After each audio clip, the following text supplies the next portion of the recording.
নিয়ে জানা গেল বিশেষ আপডেট। কি বলছেন নির্মাতা রায়হান রাফি? তাণ্ডব কেমন সিনেমা হতে যাচ্ছে এটা জানার পর সবাই এক্সাইটেড হয়ে যাবেন, বলছি সব বিস্তারিত।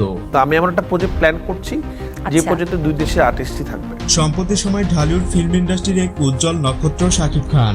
বাংলা চিত্রজগৎ বাঁচাতে তিনি প্রতিনিয়ত কঠোর পরিশ্রম করে যাচ্ছে। এর মাঝেই রায়হান রাফি তাণ্ডব শিরোনামের একটি সিনেমার ঘোষণা দেন। বরবাদ ট্রেন্ডিং এ থাকাকালীন সময় তার এমন ঘোষণায় মুগ্ধ ভক্ত অনুরাগীরা। এ সময় তিনি তাণ্ডব সিনেমাকে উদ্দেশ্য করে বলে, ঢালিউড সিনেমার দর্শকরা চিন্তাই করতে পারবে না এবার তাণ্ডবে কি ঘটবে। সিনেমাটি নিয়ে আমি খুবই এক্সাইটেড। দর্শকরাও নতুন রূপে দেখবে শাকিব খানকে।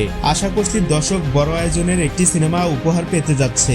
আগামী 28 মার্চ মুক্তি পেতে যাচ্ছে শাকিব খানের নতুন সিনেমা তাণ্ডবের অফিসিয়াল ফার্স্ট লুক। এখন এটার জন্য অপেক্ষায় আছে শাকিব ভক্তরা। তাণ্ডব যে বিগ স্কেলের সিনেমা হবে এটা আর বলার অপেক্ষা রাখে না। শাকিব খানের ধামাকা যেন কিছুতেই থামছে না। আবারও নতুন চমক নিয়ে হাজির হবেন তিনি।